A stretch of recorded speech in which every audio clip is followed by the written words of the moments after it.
No true leader demands that you bow down and worship. What true leaders do is they encourage you, implore you, empower you to stand up on your own 2 feet and lead your life in a proper manner, in a holy manner, in a manner that gives more than it takes. That's what true leaders do. True leaders don't demand worship. And so, Santos, we're talking about the rapture. We're talking about, just religious control and things that are taking place right now in Israel. If you could kind of go into a little bit more metaphorically of what that verse in the Bible means when Paul is supposedly talking about being caught up in heaven and taken up to the third level of heaven, or whatever the hell he was saying. And people interpret that and thinking that, they have to believe in this thing or they're screwed forever. If you could go into that metaphor a little bit. Well, the third heaven is the third ventricle, which is in the cerebrum, it's cranium. So the third ventricle, that's the third heaven. It's been known, I think it's even nicknamed that in medical medical literature. Yeah, dictionaries and whatnot. So it's the holy. It's above that sits the holy claustrum, Santa Claus, right? So yeah, at the North Pole. So you've got Santa Claus here, the holy claustrum. That's what it's called. You just go to your medical dictionary. It secretes an oil which goes down your spine all the way down to the sacrum, and that is where seminal fluid is produced in both male and female, right, at the sacrum. So it sits there, right? It's energy. It's energy from the brain, from the classroom, from Santa Claus. It's a gift from heaven. It's a gift from the third heaven, the third ventricle.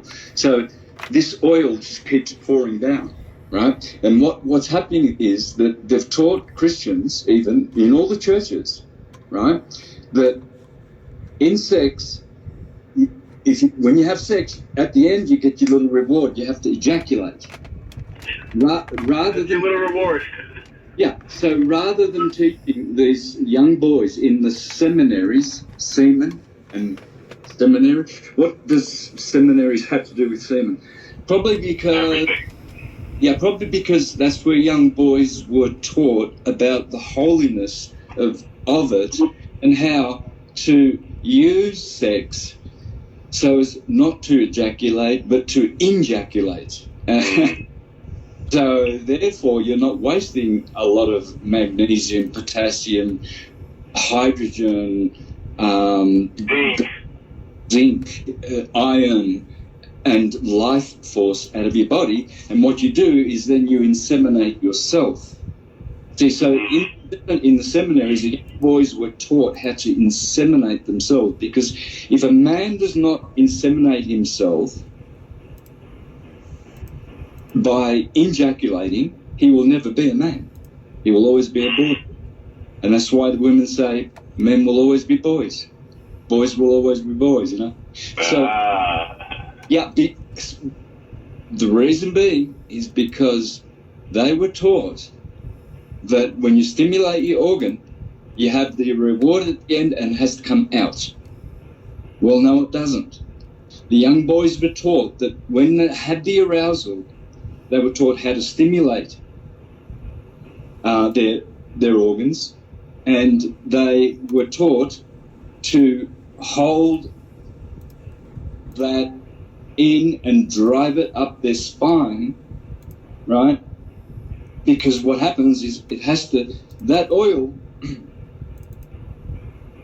has 222 right now, by the way, no accidents. You're talking about this at this time. Sorry? It's 222 right now, by the way, for me at least. No accidents. You're talking about this right now. Right. So, you're talking about the ejaculation, the holy oil. Yeah, okay, so the oil that proceeds from the claustrum, which is actually where all of your this feeds all the organs. This is where your body, all the cells, it's all comes from the claustrum, the sancticles, right? So, and what the same as with your breaths. At birth, you have you get an allocated number of breaths. That's why they say in the East always breathe slower, and you live longer. And you see people, they're the ones that, and they breathe quickly through fear and panicking, and they shorten their lives. Well, it's the same with the claustrum. We all have different strengths in our sexual bodies. Some people have a lot of libido, other people don't have a lot of libido, right? So that's the strength of the sexual body. It's the same as the strength of the physical body, right? So, so as that oil descends, it gets differentiated at all the glands. First, the pineal gland, then the pituitary gland, then the thyroid, then the thymus, then the adrenals. What's next? There's two more. Adrenals would be up here. Yeah, okay. The thyroid. All right. So what happens is that oil descends. It's the manna from heaven. Yeah. Right. It comes from heaven and it feeds the Israelites. The Israelites are the organs. Okay. Right. So as it gets differentiated, it loses its unity, its purity. So with sexual practices, right, where you ejaculate and you don't lose that vital fluid, it is now pushing up the oil and it becomes a gas. As it returns, as it ascends and goes through all the chakras, it accelerates its speed, and by the time it hits the pineal gland at the 33rd vertebrae, right, it's at the third ventricle. And then behind that is the fornix. And what happens is when the oil goes back and ascends, that's Jesus being crucified at the top of the medulla oblongata. That's right there.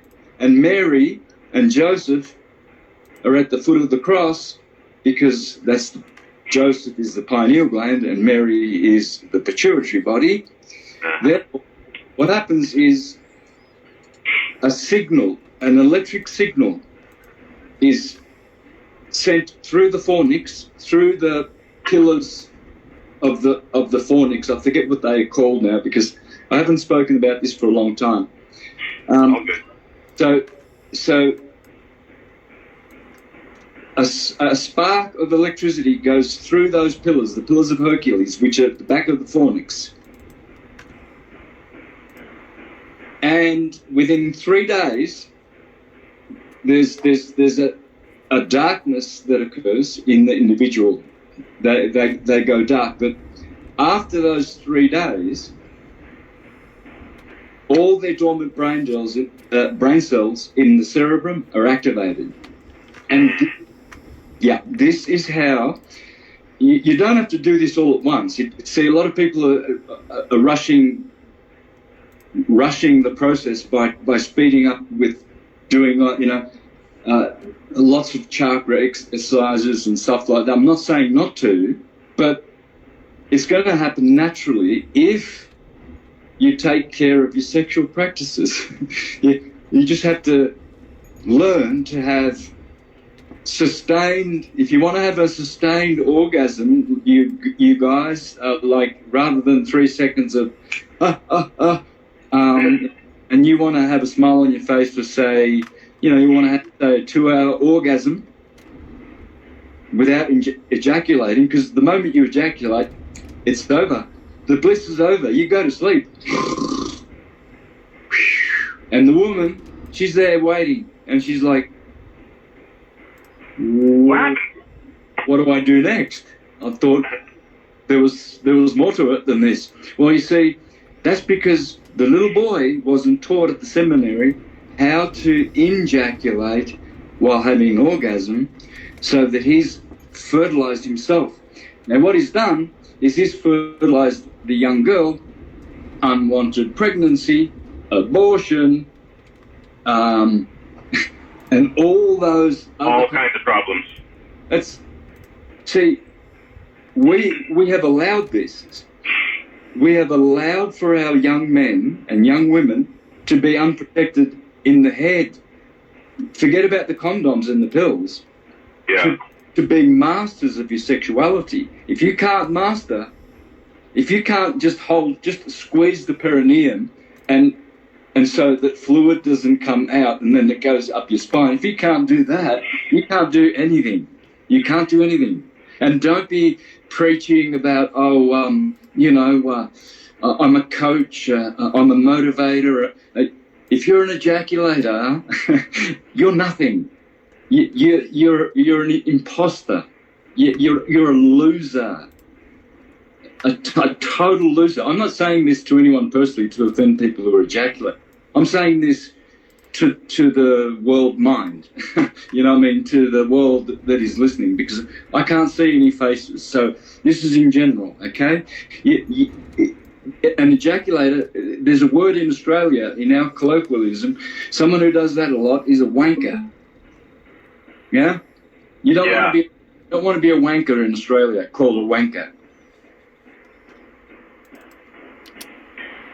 Beautiful, bro. If you could explain, when does that process happen every month for everybody? Is it a once a year thing? Is it a once a week thing? Is it a once a month thing? For those who don't know, if you could explain that. We know, but for those who don't know. By the way, Santos, you're breaking up a little bit.